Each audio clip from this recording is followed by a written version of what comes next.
First of all, I would like to thank God for giving Pastor Marshall, our church mother, the opportunity for me to do this presentation.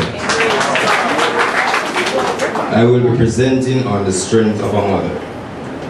If I could make a list of all the people that are like a mother to me, I would say Sister French, Sister Dean, and our own Pastor Marshall.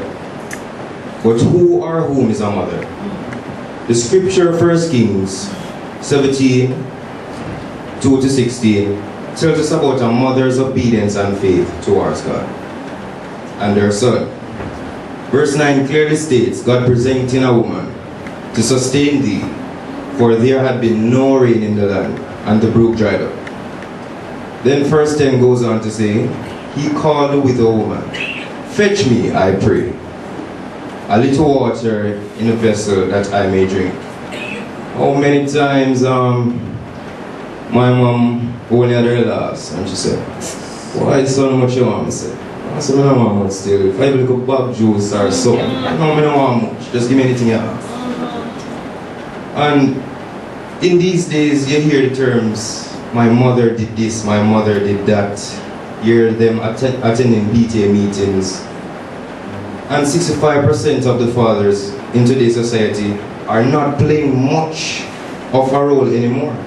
It's just a visit, or in other terms, hi and bye. Situations like these helps mothers or women in general to learn independence. One of my church aunts said to me the other day, what can women do that men can? What a woman can do that men can? I said to myself,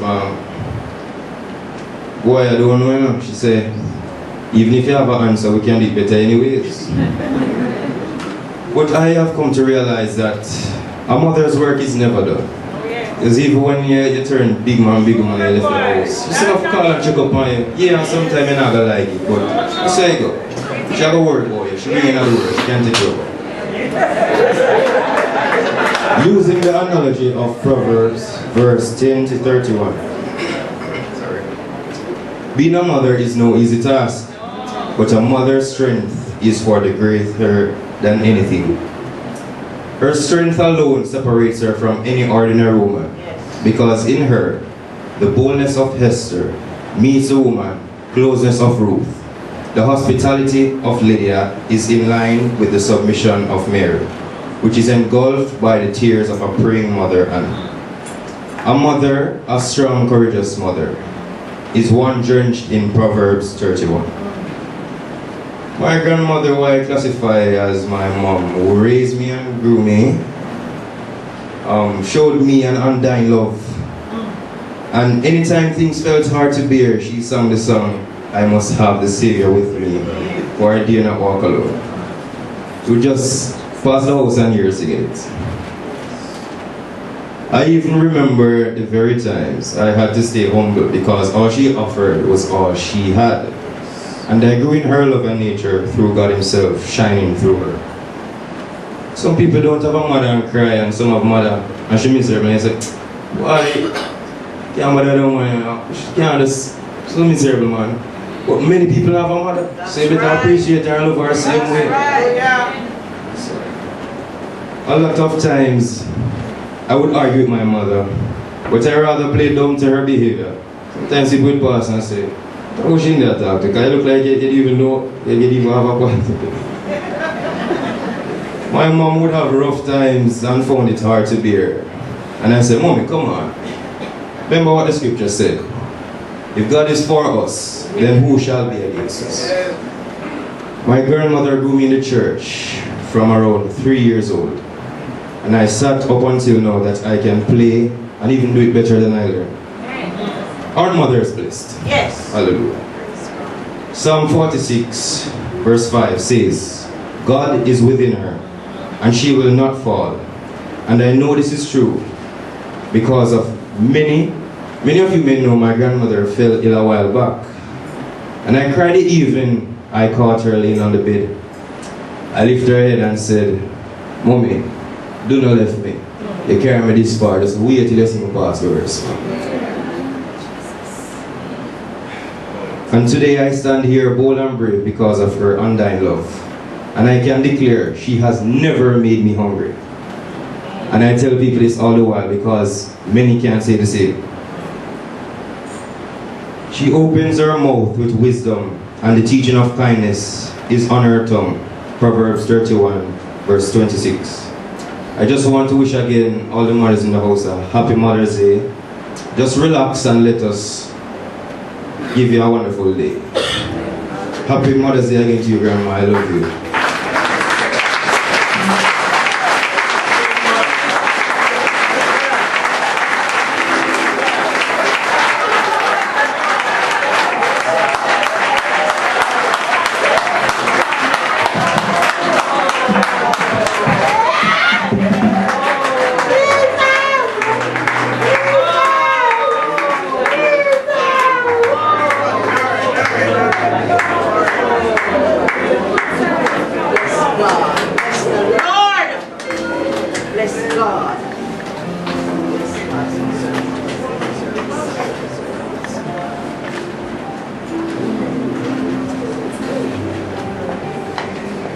Wow, let's just worship God together. Hallelujah.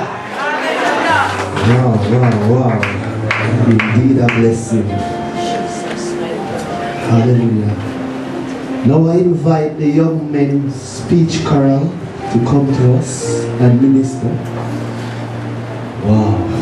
Young men, I call upon you because you are. Hallelujah. Glory to God.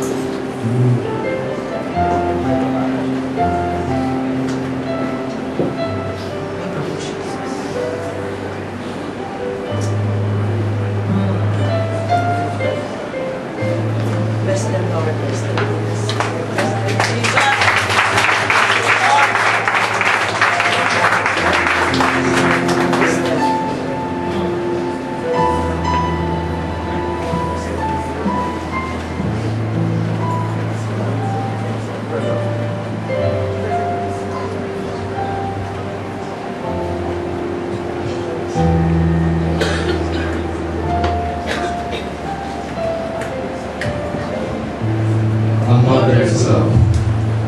A mother's love is something that no one can explain. It is made of deep devotion and of sacrifice and pain. It is endless and unselfish, and enduring from what may, for nothing can destroy it or take that love away. It is patient and forgiving when all others are forsaken. And it never fails or falters, even though the heart is breaking. It believes the unbelieving when the world around condemns. It knows all the beauty of the rarest, brightest gems. It is far beyond defining. It defies all explanation, and it still remains a secret, like the mysteries of creation. A many splendid miracle man cannot understand, and another wondrous evidence of God's tender guiding hand. Happy Mother's Day.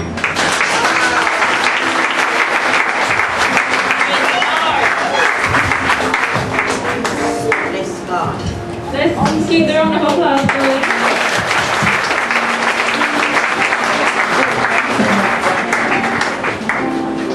So our next speaker served as the head girl at Olmos for the year 2016-2017.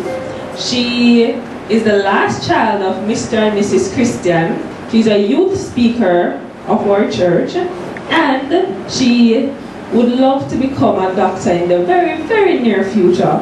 I'd like you to help me to welcome our very own Sister Shani Christian.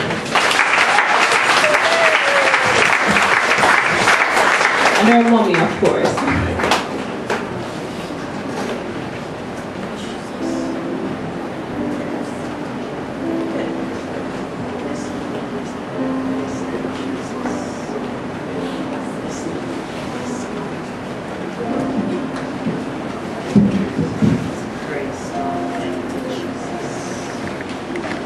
Good morning, church. Good morning.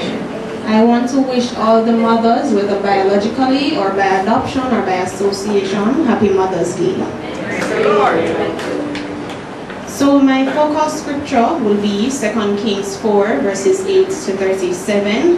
And I will read parts of it and then I'll dissect it. So I want you to follow me as we go through the words of the Lord. Oh yes. Great. One day, Elisha went to Shunem, and a to-do woman was there, who urged him to stay for a meal. So whenever he came, he stopped there and eat. Sorry, this is from the NIV version. And she said to her husband, I know that this man who often comes our way is a holy man of God. Let's make a small room on the roof and put in it a bed, a table, a chair, and a lamp for him. Then he can stay there whenever he comes to us. One day when Elisha came, he went up to his room and lay down there. He said to his servant Gehazi, call the Shunammite. So he called her and she stood before him. Elisha said to him, tell her, you have gone about this trouble for us. What can be done for you? Can we speak on your behalf to the king or the commander of the army? She replied, I have a home among my own people. What can be done for her? Elisha asked. Gehazi said, she has no son, and her husband is old. Then Elisha called her, and he called her, and she stood in the doorway. And the next time, and he said, about this time next year, you will hold a son in your arms. No, Lord, she objected. Please, man of God, don't mislead your servant. But the woman became pregnant. And next year, about the same time, she gave birth to a son. And Elisha, just as Elisha has told her. The son grew, and one day went to his father out in the fields, and he said, Father, my head, my head. We must pay a keen attention to what the father said. The father said, carry him to his mother. We need to be keen of his choices of words. He said, carry him to his mother. He didn't say, carry him to my wife. He didn't say, carry him to Elizabeth or whatever his name was. He said, carry him to his mother. He acknowledged that the person for this job was his mother. A mother can be defined as a woman who gives birth or has the responsibility of physical and emotional care for her children. To mother means to care and to protect. When the child was taken to his mother, she received him. And note, she did not say take him to his father. Verse 20. After the servant had lifted him up and carried him to his mother, the boy sat in her lap until noon and then died. Note, she allowed the boy to sit in her lap until he died. We do not know how long that was, but it was until he took his last breath.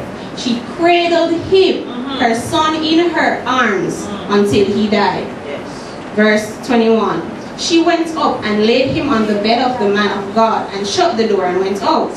She called to her husband and said, please send me one of the servants and a donkey so I can go to the man of God quickly and return. So her husband said, why do you go to him today? It is not new moon nor Sabbath. She said, that's all right. She had faith. She said, that's all right.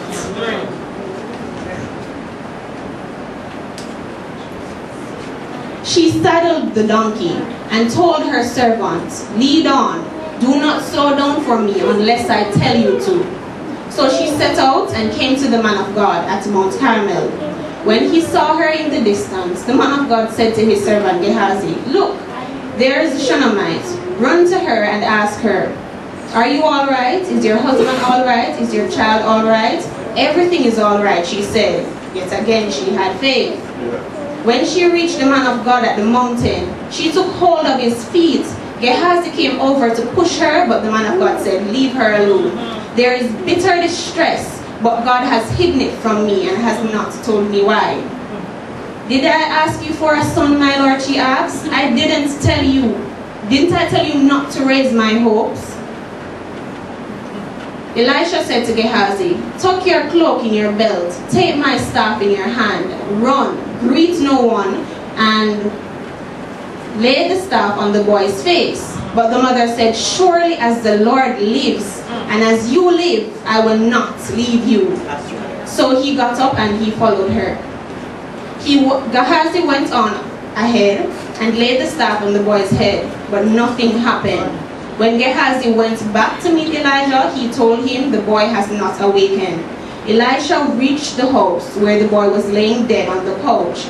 He went in, shut the door on two of them, and prayed to the Lord. When he got onto the bed, he lay on the boy, mouth to mouth, eyes to eyes, hand to hand, and he reached out on him, and the boy's body grew warm.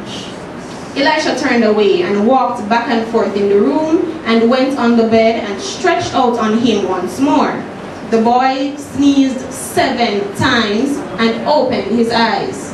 Elisha summoned Gehazi and said, "Call the Shunammite," and he did. When she came, he said, "Take your son." She came in, fell at his feet, and bowed to the ground. Then she took her son and went out. In this story, the Shunammite woman showed the strength of a mother as she stopped at nothing to ensure that her son was of well-being. She had faith in her God, saying, "It is okay, it is well."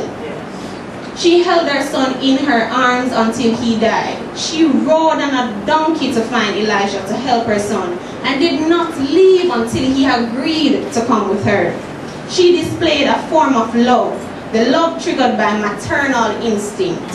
She was strong and determined in her quest to protect her son and did not stop until it is done. Today is the day we set aside to celebrate mothers for their devotion to their children, to acknowledge the priceless things that they do in order to protect and care for their children. And today I have here my very own mommy. And before I start tearing up, I would just like to thank you for everything you have done, because my mom is my best friend. It might sound cliche, but my mom is my best friend. I can always turn to her. She always gives everything she has. And if you know her, she sews. She will be up 3, 4 o'clock, 5 o'clock, 2 o'clock, 1 o'clock in the morning sewing. And we're like, "Mommy, you're not going to your bed." She's like, "I have to get this done. I have to get this done." And at the end of the day, I know it is for me and my sister. She works so hard, and for that I'm thankful for it. Yes. Thank you. You deserve it. Hallelujah.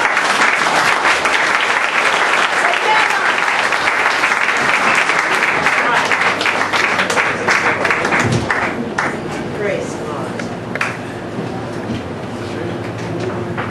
Yes, God. Yes, God. Yes, God. Awesome. I had a mother who came up in a church that he could not wear certain